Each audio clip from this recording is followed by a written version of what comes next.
Greetings, my quilty magnet makers. This is Diane from Katie Corners. I just want to say thank you so much for your support, and a special warm thank you to Becky Thompson for featuring these cute little magnets on her YouTube. I thought when I saw Corey Yoder, it was just an amazing idea. It was super cute, and I didn't want to do it the old domestic sewing way. I wanted to stick it in the hoop and do it there. And then when I heard Becky Thompson say that she thought she could digitize them, I thought, well, I've already done a bunch. Let me send them to her. So that's what I did. And so anyway, that's how that all came about. So thank you, Becky. And if you haven't seen Power Tools with Thread, you need to go out to YouTube and do a search for Power Tools with Thread. And she's got a really well organized YouTube channel with playlists, and she's organized everything nicely. It should be pretty easy. Don't forget to hit the little ellipsis after the word more or before the word more. She puts a lot of really helpful links out there, and one of them on the video that she did, at least one of them, I think she's actually left it up there for a while. She includes coupon code where you're getting a 75% discount on this. I just wanted to do something special for you guys. So that being said, let's take a look at what you get on the zip file. So once you download the zip file and you extract it to your folder where you want it, I actually just placed it on my desktop in a folder that I named Quilty Magnets, and then I extracted it here. So this is what it looks like. You'll have 4 folders and then instructions, which I have highlighted. So I just wanted to go through this just a little bit. You're going to want, I've got your materials. So I use 3.5-inch squares of everything because it gave me room. It'll also give you room if you decide to make the designs a little bit larger. You can, using your software like Brilliance. I don't use Brilliance, so I can't walk you through that, but you would just want to be careful on how much bigger you make that, and because you don't want the stitches to be really far apart and sparse. I think it's a little cuter when it's a little denser. So I used medium weight tearaway stabilizer, and I just used one piece, and I used a 3/4-inch ceramic magnet, which is what was recommended by Corey, and I think it's wonderfully strong. I got mine at, I want to say, Home Depot. I recommend a corner turner so that you can get your corners nice and, on the square ones anyway, get your corners nice and square, but on the round one, which I'm going to do a follow-up video to do the round one so you can see how I get that looking nice and smooth. And then I just used a glue gun. Now, I do a lot of stuff with crafting, and so I do have a glue gun. Some of you might not, but a hot glue gun is really easy to use, and it's very quick. And once you get used to using it, you can really control the glue flow. And so I would, after I turned it right side out, I'd pop a little dot of glue, stick the magnet on it, bring the envelope closure over that, and run a very thin line of glue in between the envelope closure, and it was a nice flat closing. It wouldn't pull up. I didn't have to hand stitch, and it helped me to get these done really quick because I ended up making, I don't know, I think it was at least 18. I was giving them to all the people who put me up for the when I was excuse me, traveling across the country to come back home. So anyway, here's your directions. I do have some optional directions as well. So if you want to use batting, then I've got an extra placement stitch for the batting and tack down. But basically, I would just, actually what I did was I just put down, I did the placement stitch, I stitched out the placement stitch, and then I put the background fabric right over the top of that. I didn't use batting.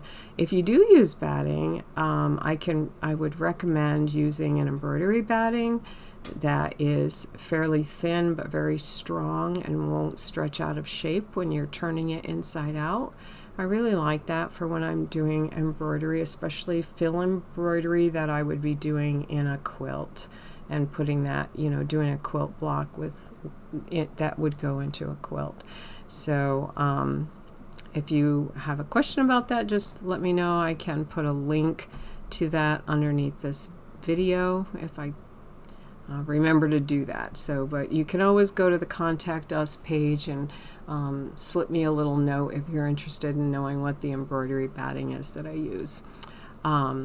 So then you place your background over the shape, you do the stitching, and then I just kind of cut to the chase here. I know I didn't write these directions for a novice, but they're pretty easy to understand. So each one of these, you know, the stops are numbered. And so for square one, stops 4 through 7 are actually all the detail that does all the pretty thread. So without going into a full-blown tutorial on how to do embroidery like this, because Becky did a great job, I think what I'll do is just, you know, let you know that the directions are there. They're right in the short little PDF. If you have any questions, I'd love for you to reach out. I will be doing a video that does a little bit slower step by step, and so that should make it easy for anybody who might be a beginner. Okay, so what else is there?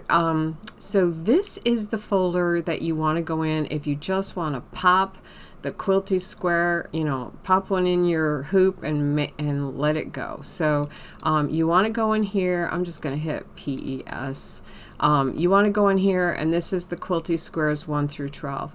Now, I was in a big hurry when I was trying to get these to Becky, and so some of you may have zip files that have a lot more files. It may say Quilty Magnet.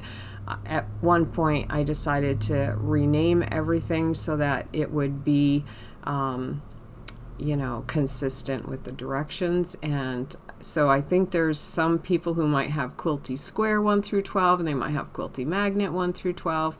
And I think that's the only folder, that the square folder, that I did that in.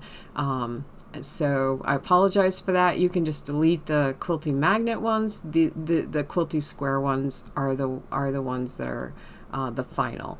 So you would just go into whatever machine, PES is for brother, whatever your machine has. If your machine uses a format that I haven't included, you are more than welcome to reach out to me and I will generate that file for you. These do all fit in a 4-inch hoop, so even the older embroidery machines will be able to do these. When I do my video, I will walk through doing a multi, how to go ahead and do it, like put a bunch of these in a hoop and a larger hoop, and we'll walk through that and look at the cautions and the things you'd want to look out for. So maybe some of the hooping techniques you'd want to be careful of when you're putting a bunch in the hoop all at once. So then what I also did was I created a round one. I thought, okay, well, you know, some of these designs would look really stinking cute in a round circle, so I decided to do that. They all are the same size. I didn't make any adjustments at all from the square to the round, so this would make, you know, if you wanted to put a little loop in there, this would be a cute decoration to hang from a small miniature tree if you wanted to. So those are little ideas that I was thinking of.